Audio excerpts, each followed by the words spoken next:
Hello students, income from house property में आज आपके लिए एक वेरी इंपॉर्टेंट क्वेश्चन लाए हैं जो एग्जामिनेशन पॉइंट ऑफ व्यू से आपका ये वेरी इंपॉर्टेंट क्वेश्चन है और आपको ये समझना भी पड़ेगा। तो सबसे पहले आप क्वेश्चन लिख लीजिए, फिर उसके बाद बोर्ड में आपको और बोर्ड में फिर क्लियर कर देंगे। तो आप पहले क्वेश्चन लिखिए। Mr Dilip own a big house. Question पहले आप लिख लीजिए ठीक से। Mr Dilip own a big house, comma दीजिए, the construction of which was completed in May 2014। Mr Dilip own a big house, the construction of which was completed in May 2014, full stop. 50% of the floor area is let out for residential purpose on a monthly range of rupees 3,200. 50% of the floor area is let out for residential purpose on a monthly range of rupees 3,200. Full stop. However, this portion remained vacant for 1 month during 2018-19. During 2018-19. Full stop. 25% of the floor area is used by the owner for the purpose of his profession. 25% of the floor area is used by the owner for the purpose of his profession. Comma दीजिए। while the remaining 25% of the floor area is utilized for the purpose of his residence. For the purpose of his residence. Full stop. Other particulars of the house are as follow. Other particulars of the house are as follow. अब नीचे line से एक number 2 number करके लिखिएगा। First number में लिखिए municipal valuation ₹75,000। Second number में लिखिए स्टैंडर्ड रेंट ₹90,000। थर्ड नंबर में लिखिए municipal tax paid 12,000। Fourth number में लिखिए रिपेयर्स ₹3,000। फिफ्थ नंबर में लिखिए interest on capital borrowed for repairs. Interest on capital borrowed for repairs 28,000। 28,000। फिर नीचे से लिखिए, नीचे लाइन से compute the taxable income from house property of mister Dilip. Compute the taxable income from house property of mister Dilip for the assessment year 2019-20। एक बार और मिला लीजिए question. Mister Dilip own a big house, comma दीजिए, the construction of which was completed in May 2014. Full stop. 50% of the floor area is let out for residential purpose on a monthly rate of ₹3,200. Full stop. However, this portion remained vacant for 1 month during 2018-19. Full stop. 25% of the floor area is used by the owner for the purpose of his profession. 25% of the floor area is 25% of the floor area is used by the owner for the purpose of his profession. Comma दीजिए।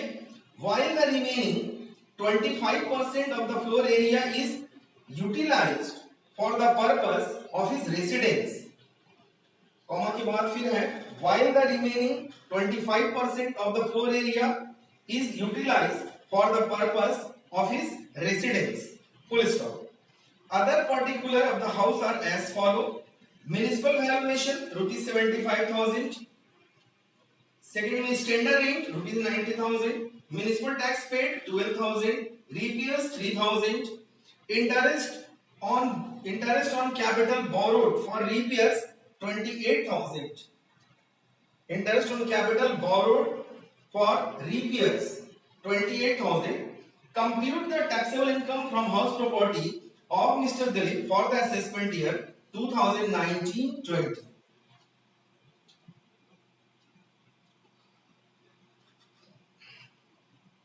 तो इस question में नया क्या है, देखिए एक बहुत बड़ा इसका घर है। तो बहुत बड़ा घर में टोटल घर में 50% में वो खुद अपने 50% floor area is let out for residential purpose, 50% वो क्या किया है कि रेंट में दे दिया है, 25% प्रोफेशन में है और 25% वो सेल्फ ऑक्युपाइड है यानी अपने रहता है। तो यहां पर एक ही घर में 3 टाइप्स हो गया, रेजिडेंटल भी हो गया, प्रोफेशन भी हो गया और सेल्फ ऑक्युपाइड भी है। एक बड़ा सा घर है उसमें ये 3 कैटेगरीज हो गया और यहां पर स्टैंडर्ड रेंट भी दिया है। तो जब स्टैंडर्ड रेंट दिया है तो ये घर किस में आएगा, रेंट कंट्रोल एक्ट में आएगा। तो रेंट कंट्रोल एक्ट में क्या करते हैं, actual fair rent, actual rent receive और म्युनिसिपल वैल्यू तीनों में ग्रेटर होता है वो लेते हैं, और स्टैंडर्ड रेंट और एक्चुअल रेंट रिसीव फिर दोनों में जो ग्रेटर होता है उसको लेते हैं, और फिर दोनों में विच एवर इज लेस जो होगा वो हम लोग ग्रॉस एनुअल वैल्यू में लेते हैं। लेकिन इस क्वेश्चन में थोड़ा सा डिफरेंसेस होगा, क्योंकि एक बात याद रखिएगा इसमें, देखिए हम क्वेश्चन में आपने अगर पढ़ के सुना दे रहे हैं, थोड़ा से बता दे रहे हैं कि इसमें क्या दिया हुआ है, however the portion remained vacant for 1 month during 2018-19, बोला कि 50% of the floor area is let out for residential purpose on a monthly rent 3,200 full stop. However, this portion remained vacant for 1 month during 2018-19. यहाँ पर 1 month vacant है। तो हम last class में आपको बताए थे या लास्ट का वीडियो में आपको बताए थे कि जब घर वैकेंट रहेगा तो रेंट रिसीव से ज्यादा हम नहीं ले सकते हैं, रेंट रिसीव से ज्यादा हम नहीं ले सकते हैं। याद रखिए ये इस क्वेश्चन के लिए हम एक पूरा क्वेश्चन ही लेके आपको बताए थे, इसके पहले का 2-3 वीडियो पहले का होगा, आप ध्यान से देखिएगा तो आपको उस समय क्लियर हुआ होगा और उस बात को आप याद रखे होंगे। तो अब इस क्वेश्चन में एक ही घर में 3 टाइप्स हो गया, तो कैसे कैसे इसको निकालेंगे अब आप बोर्ड में देखिए और ध्यान से देखिए तो पूरा क्लियर हो जाएगा। सबसे फर्स्ट तो हेडिंग वही होगा, competition of income from house property. आप चाहे तो ऑफ मिस्टर दिलीप भी लिख सकते हैं फॉर द असेसमेंट ईयर 2019-20। तो यहां पर देखिए 50% floor area is let out, 25% floor area is used by the owner for the purpose of his profession और 25% floor area utilise for the purpose of his residence. 50% rental है, तो rental को थोड़ा बाद में करते हैं। अभी देखिए annual value of 1/4 portion being used for own profession, तो ये इसमें नहीं आएगा, ये बिजनेस प्रोफेशन में जाएगा। उस समय देखा उस समय क्या कंडीशन होगा वो वहां पर देखेंगे। तो यहां पर बिजनेस प्रोफेशन नॉट कंसीडर यहां लिख भी दिए हैं अंडर दिस हेड, इसमें हाउस प्रॉपर्टी हेड में ये नहीं आता है क्योंकि वो अपना प्रोफेशन कर रहा है, उससे जो इनकम होगा वो आप बिजनेस प्रोफेशन में लेके आएंगे उस चैप्टर में। तो ये हो गया नील। 1/4 कैसे हुआ, 25%, 25% का मतलब 25/100, 25/100 मतलब 1/4 पोर्शन बिजनेस प्रोफेशन हो गया। अगेन 25% सेल्फ ऑक्युपाइड है जो कि वो अपने खुद रहता है। देखिए एनुअल वैल्यू ऑफ 1/4 पोर्शन, 1/4 मतलब अगेन जो 25% है जिसमें वो खुद अपने रहता है। Annual value of 1/4 portion self occupied for residence, तो इसका एनुअल वैल्यू क्या होता है, नील होता है और लेस इंटरेस्ट ऑन लोन।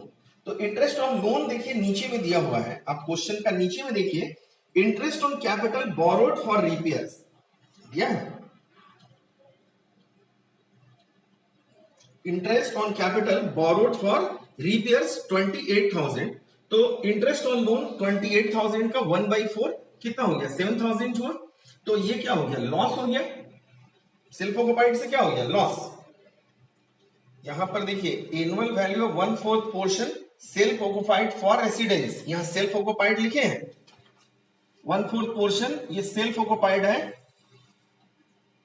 ये 50% हमारा प्रोफेशन था ये सॉरी 25% प्रोफेशन था, 25% मतलब 1/4, अगेन 25% यानी ये भी 1/4 सेल्फ ऑक्युपाइड हो गया, तो सेल्फ ऑक्युपाइड में नील, और इंटरेस्ट ऑन लोन 28,000 है, उसका 1/4 लेंगे क्योंकि टोटल घर का इंटरेस्ट है 28,000। लास्ट लाइन में interest on capital borrowed for repairs लिखा हुआ है, ओनली घर का रिपेयर्स के लिए लोन लिया गया था, तो रिपेयर्स के लिए इंटरेस्ट है, तो ये 28,000 का 1/4 7,000 ये हो गया लॉस, यानी कि सेल्फ ऑक्युपाइड पोर्शन से 7,000 का लॉस आया। अब मेन पोर्शन 50% जो है वो लेट आउट पोर्शन है, तो यहां देखिए gross annual value of half portion let out for residential purpose, यहां लिख दिया ना लेट आउट।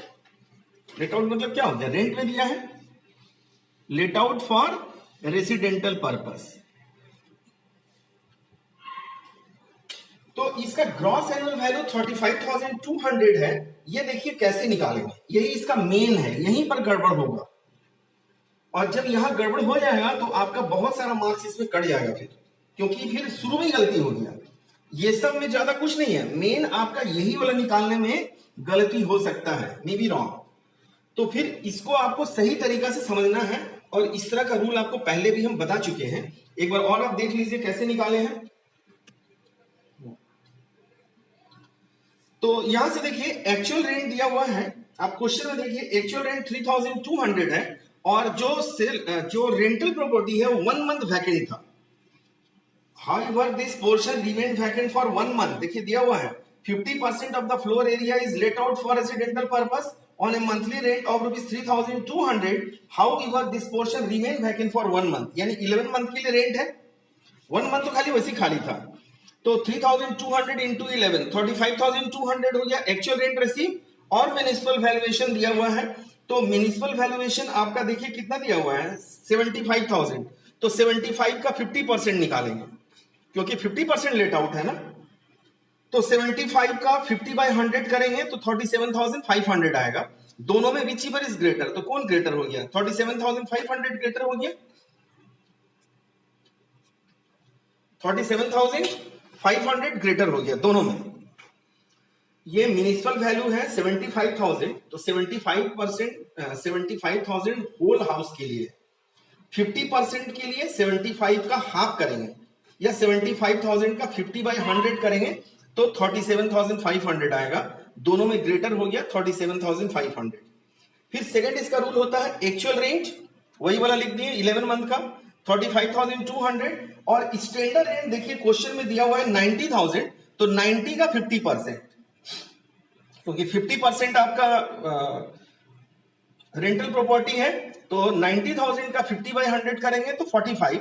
फिर ये दोनों में हम ग्रेटर लेते हैं, तो दोनों में ग्रेटर कौन होगा 45 होगा, लेकिन यहां पर घर 1 मंथ वैकेंट था, तो हम आपको क्या बोले थे कि actual rent receive standard rent यहां पर ज्यादा है, लेकिन इससे हम ज्यादा नहीं लेंगे, एक्चुअल रेंट से हम ज्यादा नहीं लेंगे। अगर वैकेंट नहीं रहता तब तो विच एवर इज ग्रेटर 45 हो जाता, और 45 और 37,500 में जो लोअर होता, यानी 37,500 हम लोग ले लेते। कब ऐसा होता, अगर 1 मंथ वैकेंट नहीं रहता तब, लेकिन 1 मंथ वैकेंट रहने के कारण एक्चुअल रेंट रिसीव 35,200 है, तो इससे ज्यादा हम नहीं ले सकते हैं, यानी यहां पर ग्रेटर को फॉलो नहीं करेंगे, तो 35,200 हो गया ये। फिर दोनों में विच एवर इज लोअर, तो दोनों में कौन लोअर हो गया 35,200, तो 35,200 हमारा ग्रॉस एनुअल वैल्यू हुआ। क्लियर है। और वैसे देखिए यहां लिख दिए हैं due to actual rent is less than expected rent. Expected rent का मतलब म्युनिसिपल वैल्यू और एक्चुअल रेंट रिसीव, नहीं म्युनिसिपल वैल्यू और फेयर रेंट दोनों में जो ग्रेटर होता है उसको एक्सपेक्टेड रेंट बोलते हैं। तो एक्सपेक्टेड रेंट बोला due to actual rent is less than expected rent due to vacancy. Due to vacancy मतलब 1 मंथ वैकेंट था, due to vacancy, hence gross annual value is 35,200। इसलिए ये दोनों में ग्रेटर को नहीं लिए हैं। यहां पर ये दोनों में ग्रेटर जो 45,000 है यहां पर नहीं लिए हैं ग्रेटर, इसलिए ग्रेटर नहीं लिए हैं क्योंकि 1 मंथ वैकेंट था, तो रेंट रिसीव से हम ज्यादा नहीं लेंगे, और यहां पर तो रेंट रिसीव ही ज्यादा था। म्युनिसिपल वैल्यू और एक्चुअल रेंट यहां पर देखिए 37,500 यहां ले लिए, यहां पर ले लिए, लेकिन यहां पर जो है ग्रेटर नहीं करेंगे, कहीं ना कहीं तो आपको करना पड़ेगा ना, तो यहां पर हम ग्रेटर नहीं करेंगे क्योंकि 1 मंथ वैकेंट था। 1 मंथ वैकेंट के चलते एक्चुअल रेंट से स्टैंडर्ड रेंट 45 है, तो एक्चुअल रेंट से स्टैंडर्ड रेंट ज्यादा है, तो एक्चुअल रेंट से हमको ज्यादा नहीं लेना है, तो इसलिए हम एक्चुअल रेंट 35,200 ले लिए।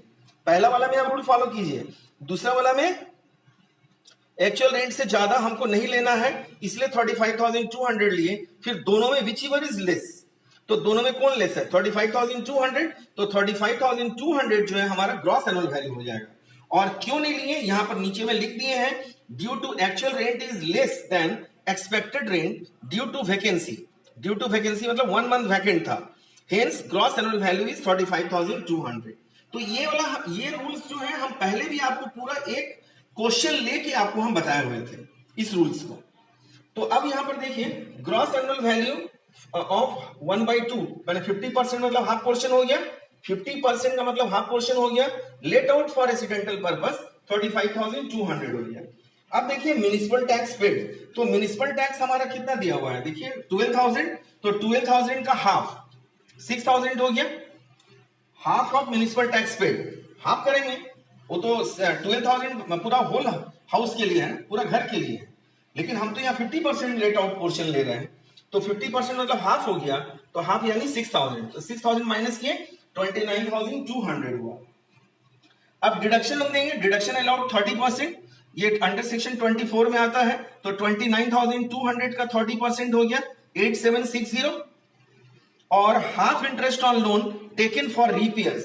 तो यहां पर देखिए रिपेयर्स के लिए है, तो रिपेयर्स के लिए है, तो यहां पर इंटरेस्ट है, interest on capital borrowed for repairs 28,000, तो 28,000 का हाफ कितना लेंगे हम, 12,000 लेंगे, सॉरी 14,000 लेंगे, तो 1/2 interest on loan taken for repairs 28,000 का हो गया 14,000, यहां पर हाफ फॉर रिपेयर्स के लिए दिया है, फॉर ये रिपेयर्स के लिए लिया है, तो इसलिए यहां पर कितना हम लिए 28 का हाफ 14,000 लिए, तो 14,000 और 8760 दोनों मिला के हो गया 22,760, तो 29,200 में 22,760 माइनस करेंगे, तो 6,440 का प्रॉफिट हुआ, इनकम हो गया, income from house property for rental property से 6,440, और सेल्फ ऑक्युपाइड से 7,000 का लॉस हुआ है। क्लियर है कॉन्सेप्ट। तो अब देखिए total income from house property क्या हो गया, लॉस फ्रॉम हाउस प्रॉपर्टी हो गया, क्योंकि 7,000 का 7,000 सेल्फ ऑक्युपाइड से लॉस हुआ था और 6,440 रेंटल से प्रॉफिट हुआ था, तो -7 प्लस 6,440, तो -560, यानी कि लॉस फ्रॉम हाउस प्रॉपर्टी हो गया 560 का। तो इस क्वेश्चन में, एक ही क्वेश्चन में डिफरेंट डिफरेंट टाइप हो गया है, और डिफरेंट टाइप होने के कारण जो है आपको अलग अलग तरीका से इसमें हम बताए हैं, डिफरेंट टाइप होने के कारण। तो 50% आपका रेंटल था, तो 50% रेंटल हम आपको ले लिए हैं, और 25% और 25% जो है सेल्फ ऑक्युपाइड और प्रोफेशन में 25% था।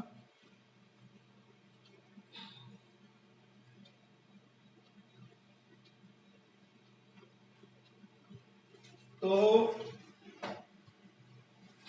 अभी आपको ये क्लियर हुआ होगा, ये क्वेश्चन आपको क्लियर हो गया होगा। इसमें मेन आपका समझना है, एक ही घर है, एक ही घर का है, इसमें 3 टाइप हो गया एक ही घर में, एक पूरा बड़ा सा बिल्डिंग था, इसमें 3 पोर्शन हो गया। 3 पोर्शन मतलब आपका एक ही घर में 3 टाइप्स हो गया, जिसमें 25% आपका प्रोफेशन है, 25% सेल्फ ऑक्युपाइड है, और 50% रेंटल है। इसमें स्टैंडर्ड रेंट वाला रूल्स को फॉलो किए, लेकिन ड्यू टू 1 मंथ वैकेंट था, तो रेंट रिसीव अगर को रेंट रिसीव से हम ज्यादा हमको नहीं लेना है, तो फिर वो सेकंड में रूल को फॉलो नहीं किए, और रेंट रिसीव जितना था उतने लिए हैं, और फिर दोनों में जो लोअर हो गया वो हम इसमें ग्रॉस एनुअल वैल्यू ले लिए। तो यहाँ पर एक गड़बड़ हो सकता है क्वेश्चन में, तो इस क्वेश्चन को पहले फिर से आप एक बार पूरा लिखिए, और लिखने के बाद जैसे जैसे समझाए हैं आप बनाइए। वेरी वेरी इंपॉर्टेंट क्वेश्चन है, तो ये पूरा का पूरा समझ में आएगा। Okay, thanks to all of you.